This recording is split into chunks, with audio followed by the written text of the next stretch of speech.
요한일서 5장 1절에서 12절의 말씀입니다. 예수께서 그리스도이심을 믿는 자마다 하나님께로부터 난 자니 또한 낳으신 이를 사랑하는 자마다 그에게서 난 자를 사랑하느니라. 우리가 하나님을 사랑하고 그의 계명들을 지킬 때에 이로써 우리가 하나님의 자녀를 사랑하는 줄 아느니라. 하나님을 사랑하는 것은 이것이니 우리가 그의 계명들을 지키는 것이라. 그의 계명들은 무거운 것이 아니로다. 무릇 하나님께로부터 난 자마다 세상을 이기느니라. 세상을 이기는 승리는 이것이니 우리의 믿음이니라. 예수께서 하나님의 아들이심을 믿는 자가 아니면 세상을 이기는 자가 누구냐? 이는 물과 피로 임하신 이시니 곧 예수 그리스도시라. 물로만 아니요 물과 피로 임하셨고 증언하는 이는 성령이시니 성령은 진리니라. 증언하는 이가 셋이니 성령과 물과 피라. 또한 이 셋은 합하여 하나이니라. 만일 우리가 사람들의 증언을 받을진대 하나님의 증거는 더욱 크도다. 하나님의 증거는 이것이니 그의 아들에 대하여 증언하신 것이니라. 하나님의 아들을 믿는 자는 자기 안에 증거가 있고 하나님을 믿지 아니하는 자는 하나님을 거짓말하는 자로 만드나니 이는 하나님께서 그 아들에 대하여 증언하신 증거를 믿지 아니하였음이라. 또 증거는 이것이니 하나님이 우리에게 영생을 주신 것과 이 생명이 그의 아들 안에 있는 그것이니라. 아들이 있는 자에게는 생명이 있고 하나님의 아들이 없는 자에게는 생명이 없느니라. 아멘. 오늘도 5가지 묵상법으로 함께 하나님 은혜를 나누도록 하겠습니다. 먼저 오늘 본문에 나타난 하나님은 어떤 하나님이실까요? 요한일서 5장 1절은 이렇게 얘기합니다. 예수께서 그리스도이심을 믿는 자마다 하나님께로부터 난 자니. 우리를 자녀로 삼으신 아버지로 오늘 말씀은 시작하고 있습니다. 우리가 하나님을 알아가기 전에 하나님께서 이미 우리에게 생명의 길을 열어두셨습니다. 6절부터 8절까지는 하나님이 예수 그리스도를 어떻게 증언하시는지를 말씀합니다. 이는 물과 피로 임하신 이시니 곧 예수 그리스도시라.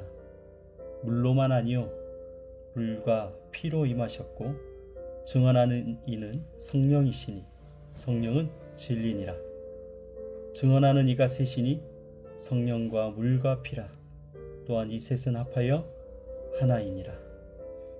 물과 피와 성령으로 역사와 사건과 현재 역사 속에서 하나님은 예수님이 참 그리스도이심을 분명히 말씀하고 있습니다.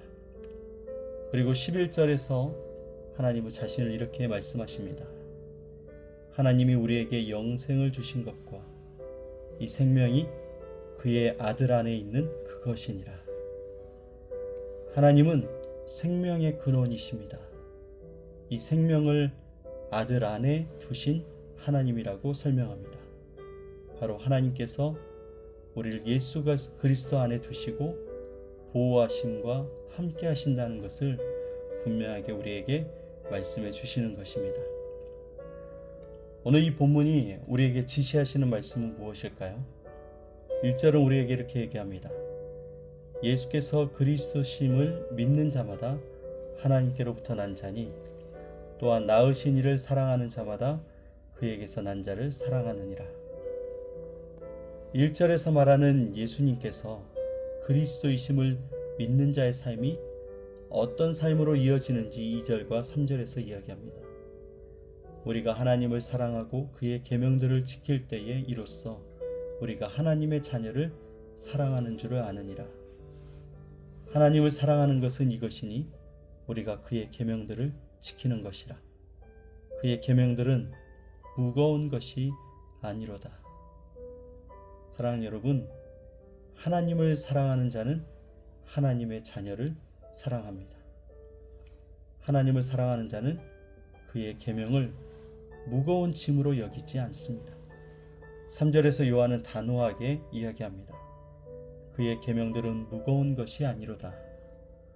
그리고 4절과 5절에서도 하나님은 이렇게 지시하십니다. 무릇 하나님께로부터 난 자마다 세상을 이기느니라.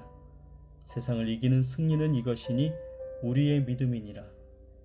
예수께서 하나님의 아들이심을 믿는 자가 아니면 세상을 이기는 자가 누구냐?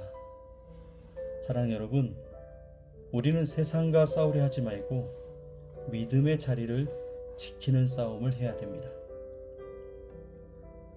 세상을 이기는 길은 더 강해지는 것이 아니라 예수 그리스도를 하나님의 아들로 믿는 그 믿음 안에 머무는 것이 중요한 것입니다.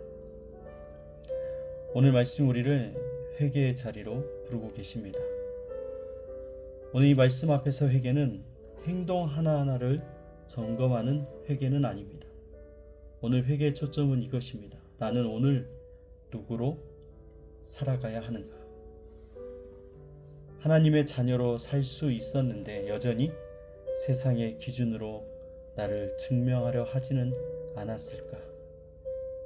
이길 수 있는 믿음의 자리에 서 있으면서도 또다시 염려와 두려움의 자리로 내려가지는 않았었는지, 하나님의 말씀을, 하나님의 계명을 은혜의 길이 아니라 부담스러운 의무로 오해하지는 않았는지 오늘 말씀을 통해 우리는 점검하게 됩니다. 11절과 12절이 이렇게 이야기합니다. 또 증거는 이것이니 하나님이 우리에게 영생을 주신 것과 이 생명이 그의 아들 안에 있는 그것이니라. 아들이 있는 자에게는 생명이 있고 하나님의 아들이 없는 자에게는 생명이 없느니라. 우리 안에는 이미 이 예수 그리스도의 생명이 있습니다. 이 생명을 오늘 우리는 매 순간 붙들지 못하고 살지는 않았는지 오늘 우리 자신을 돌아보면서 하루를 시작하려고 합니다. 이것이 오늘 우리의 회개입니다. 죄책감에 머무는 회개가 아니라 하나님의 자녀의 자리로 돌아오는 회개를 말씀합니다. 이제 하나님께서 우리에게 약속해 주시는데요. 4절에 분명한 약속이 있습니다. 무릇 하나님께로부터 난 자마다 세상을 이기느니라. 오늘 이 약속은 미래형이 아니라 이미 주어진 약속에 대해서 말씀합니다. 11절과 12절은 더 분명하게 이야기합니다. 아들이 있는 자에게는 이미 생명이 있다고 말씀합니다. 우리의 믿음이 흔들릴 때에도 하나님의 증거는 흔들리지 않습니다. 성령께서 지금도 이 약속을 우리 안에서 증거하고 계십니다. 이제 오늘 하루를 이렇게 살아봤으면 좋겠습니다. 먼저는 나는 하나님의 자녀라는 사실을 오늘 하루의 출발점으로 삼았으면 좋겠습니다. 오늘 만나는 수많은 사람들의 관계 안에서 판단하기보다는 사랑을 선택했으면 좋겠습니다. 왜냐하면 그 사람도 하나님의 자녀이기 때문에 그렇습니다. 우리가 순종을 해야 되는 그 순간에는 억지로 하지 말고 이미 우리가 받은 그 생명에 대한 감사로 반응할 수 있길 바랍니다. 세상 앞에서는 이기려고 애쓰기보다는 믿음의 자리를 지키는 것이 승리하는 길입니다. 믿음의 자리에 서 있는 것, 그것이 바로 이미 승리한 하나님의 자녀들의 삶인 것입니다. 사랑하는 여러분, 우리는 생명을 얻기 위해 예수님을 믿는 자들이 아닙니다. 이미 생명을 얻은 자들입니다. 그러니 이제 우리는 예수 그리스도 안에 거하는 자로서 살아가는 제자들로서 오늘 하루를 살아냈으면 좋겠습니다. 오늘 수많은 일들 가운데, 수많은 사건들 가운데 오직 그리스도의 제자로서 판단하기보다 사랑하고 순종하는 자들로서 살아가는 저와 여러분 되기를 주님의 이름으로 축복합니다. 감사합니다.